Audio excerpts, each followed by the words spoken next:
ओम शांति। 16 जून 2021। बाबा के महावाक्य। मीठे बच्चे, तुम्हारे पास अविनाशी ज्ञान रत्नों का अथाह खजाना है। तुम उसका दान करो। तुम्हारे दर से कोई भी वापस नहीं जाना चाहिए। प्रश्न।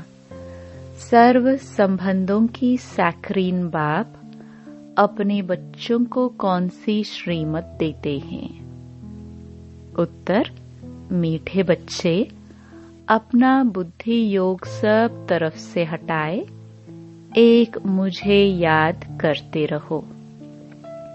दुनिया की कोई भी वस्तु, मित्र, संबंधी आदि याद न आए, क्योंकि इस समय सब दुख देने वाले हैं। विश्व का मालिक बनना है तो जरूर 63 जन्मों का हिसाब किताब चुकतो करने की मेहनत करनी पड़े।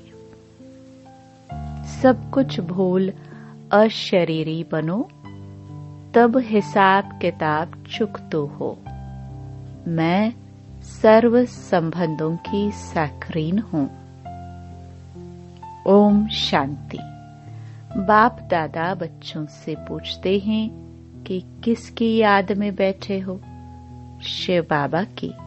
बुलंद आवाज में कहना चाहिए, शिव बाबा की याद में बैठे हैं। तुम बच्चे अर्थात आत्माओं का कनेक्शन है शिव बाबा से। तुम शिव बाबा के बनते हो इन द्वारा, क्योंकि शिव बाबा इनके द्वारा ही मिलते हैं। यह बीच में दलाल भी कहा जाता है। तुम्हारा दलाल से कोई कनेक्शन नहीं है। यह तो सिर्फ बीच में मार्फत है। लेन देन का सबका हिसाब किताब बाप से होना है, इनसे नहीं। इनका भी लेन देन बाप से है। यह भी उस बाप को कहते हैं, बाबा मेरा सब कुछ आपका है। तुम्हें भी एक तो निश्चय यह है कि हम आत्मा हैं, और दूसरा यह भी निश्चय है कि हम आत्माएं अभी परमपिता परमात्मा से वर्षा ले रहे हैं। मनसा वाचा कर्मणा, तन मन धन से हम शिव बाबा के मददगार बनते हैं। यह सब कुछ शिव बाबा को अर्पण किया हुआ है। फिर शिव बाबा डायरेक्शन देते हैं, ऐसे ऐसे यह करो। इनको कहा जाता है श्रीमत। बाप खुद कहते हैं, मैं इस पुराने तन में प्रवेश करता हूँ। यह भी पतित से पावन बन रहे हैं। यह किसने कहा? शिव बाबा ने। यह भी पावन बन रहे हैं। इनका भी मेरे साथ हिसाब किताब है। इनके साथ कोई का हिसाब किताब नहीं। तुम चिट्ठी लिखते हो, शिव बाबा केयर ऑफ ब्रह्मा, परंतु माया ऐसी है जो निरंतर याद करने नहीं देती हैं। बुद्धि योग घड़ी घड़ी तोड़ देती हैं। अगर यही पक्का पुरुषार्थ करेंगे तो फिर दूसरा सब कुछ भूल जाएगा। शरीर भी भूल जाएगा।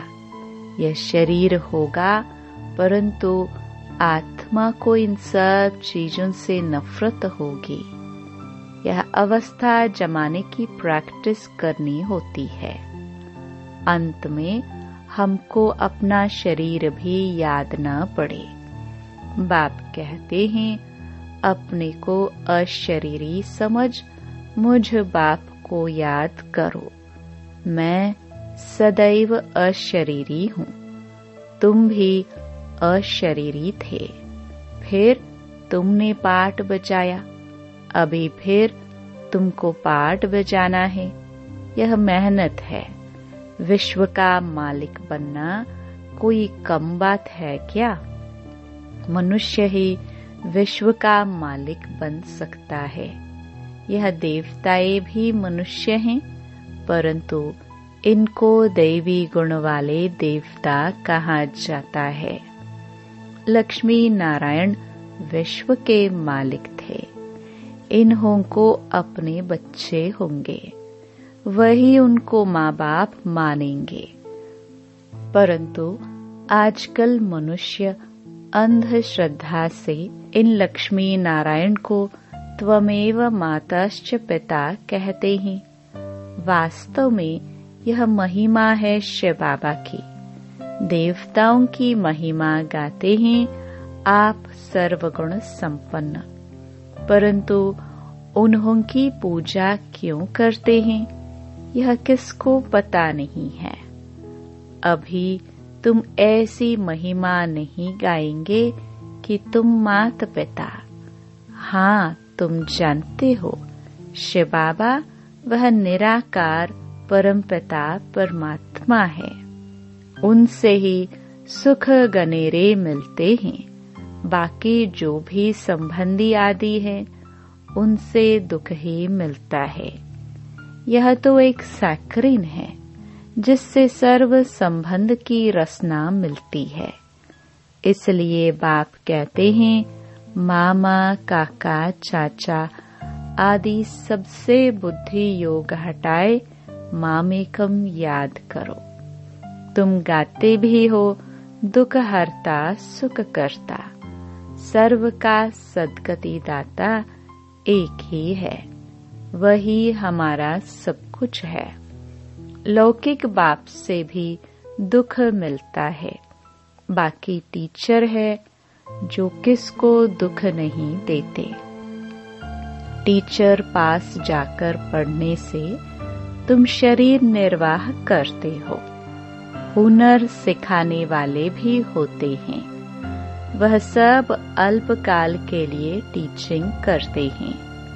भक्ति में भी महिमा एक राम अथवा परमपिता परमात्मा की ही करते हैं, उनको ही याद करते हैं। वास्तव में भक्ति भी एक की ही करनी है, वह एक ही तुमको पूज्य बनाते हैं। तुम पहले पहले एक शिव बाबा की पूजा करते हो। उनको सतो प्रधान भक्ति कहा जाता है। फिर आत्मा भी सतो प्रधान से सतो रजो तमो बनती है। तुम समझते हो हम पुजारी बनते हैं। तुम पहले एक शिव बाबा की ही पूजा करते हो, फिर कलाएं कमती होती जाती है। भक्ति भी सतो प्रधान से सतो रजो तमो बन जाती है। सारा ड्रामा तुम्हारे ऊपर ही बना हुआ है। आपे ही पूज्य, आपे ही पुजारी। जो 84 जन्म पूरे लेते हैं उनकी ही कहानी है। उनको ही बाप बैठ बताते हैं तुमने 84 जन्म कैसे लिए हैं। हिसाब ही उनका है जो पहले पहले पूज्य देवी देवता बनते हैं, वही पुजारी बनते हैं। बाप कहते हैं मैं कल्प कल्प आकर तुमको पढ़ाता हूँ और देवी देवता धर्म की स्थापना करता हूँ, राजयोग सिखाता हूँ। गीता में भूल से कृष्ण भगवानुवाच लिख दिया है। भगवान तो एक ही होता है। वह तो कहते ठिक्कर भीतर कण कण में परमात्मा है, परंतु ऐसे तो हो नहीं सकता। भगवान की तो महिमा अपरम अपार है। कहते हैं हे बाबा तुम्हारी गति मत न्यारी, अर्थात तुम्हारी जो श्रीमत मिलती है वह सबसे न्यारी है। बाप को कहते ही हैं गति सद्गति दाता परमपिता परमात्मा, तो बुद्धि ऊपर में जाती है। दुख के टाइम उनकी ही याद आती है। अगर राम सीता बुद्धि में हो, फिर तो सारा रामायण बुद्धि में आ जाए। तुम तो पुकारते ही हो उस एक बाप को। सिवाय एक बाप के कोई भी साकारी मनुष्य व आकारी देवता से बुद्धि नहीं लगानी है। पतित पावन है ही एक बाप। कोई भी सत्संग में जाकर यही गाते हैं, पतित पावन सीताराम। अर्थ कुछ नहीं, यह सब है भक्ति मार्ग का गायन। सब रावण की जेल में है। भक्ति मार्ग में बहुत भटकता है। यहाँ भटकने का कोई बात नहीं। बाप समझाते हैं, बच्चों को पॉइंट्स बुद्धि में अच्छी रीति धारण करनी है, पढ़ाई रेगुलर करनी है। अगर कोई कारण से सवेरे नहीं आ सकते तो दोपहर को आ जाना चाहिए। किसको तंग भी नहीं करना है।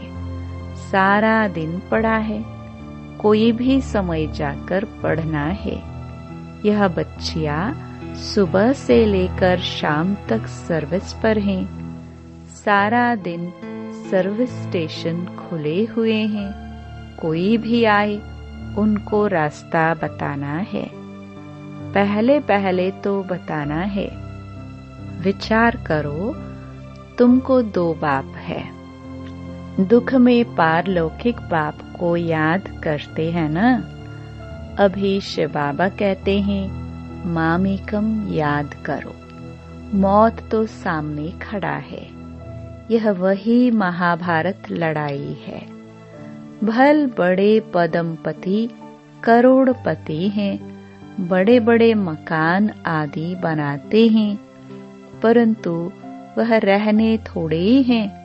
यह सब टूट जाने हैं। वह समझते हैं कलयुग की आयु लाखों वर्ष है। इनको कहा जाता है घोर अंधियारा। कोई के पास पैसे हैं, पूछते हैं मकान बनाए।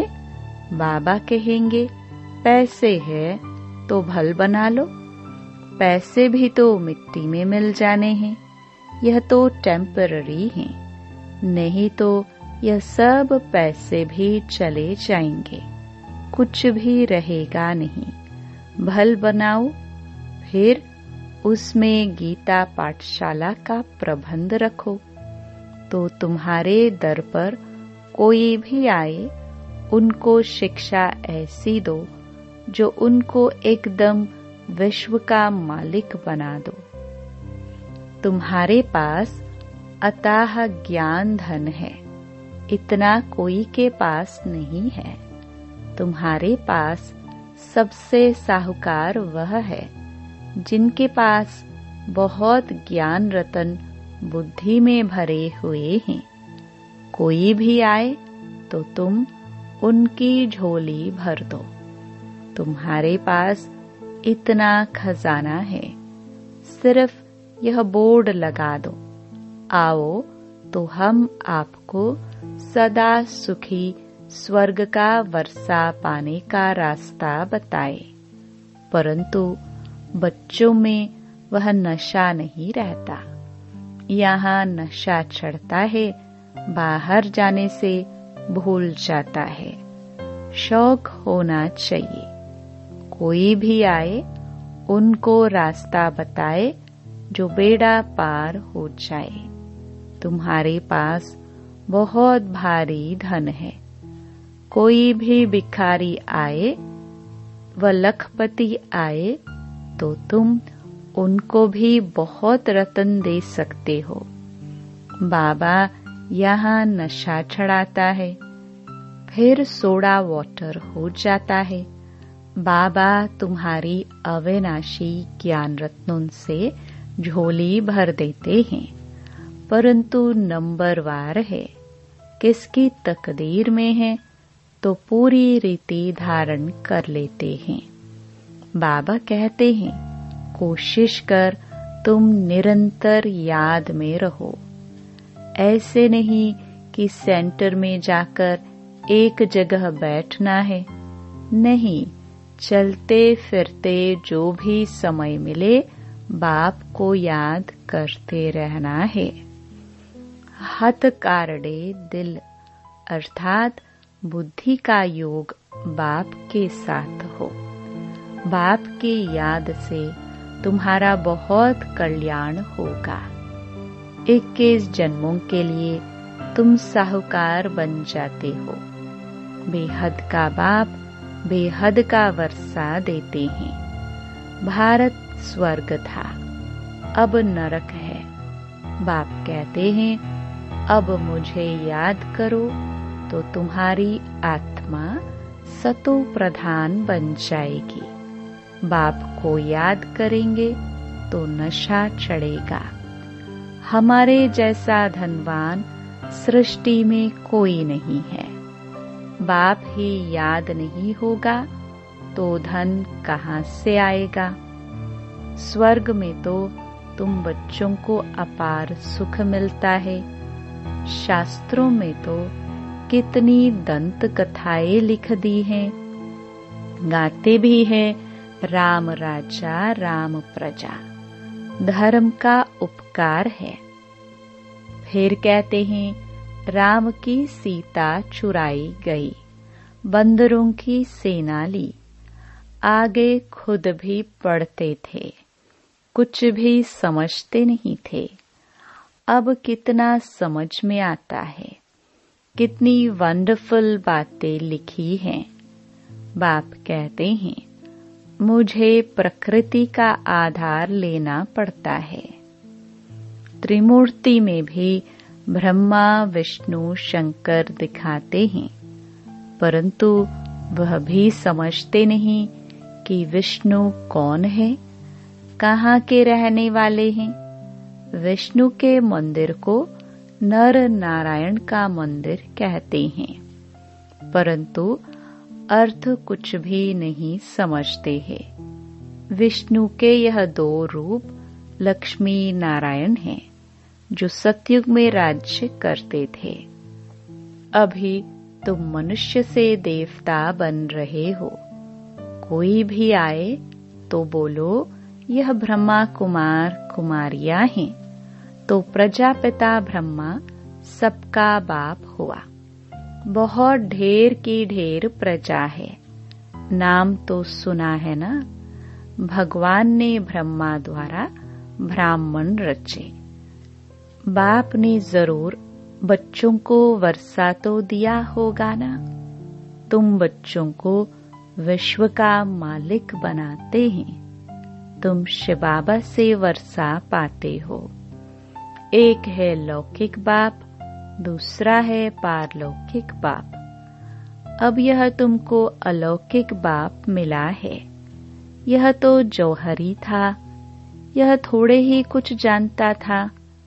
इनके लिए कहते हैं कि इनके बहुत जन्मों के अंत के जन्म के भी अंत में इनमें प्रवेश करता हूँ। वानप्रस्थी बनने का रिवाज भी भारत में है।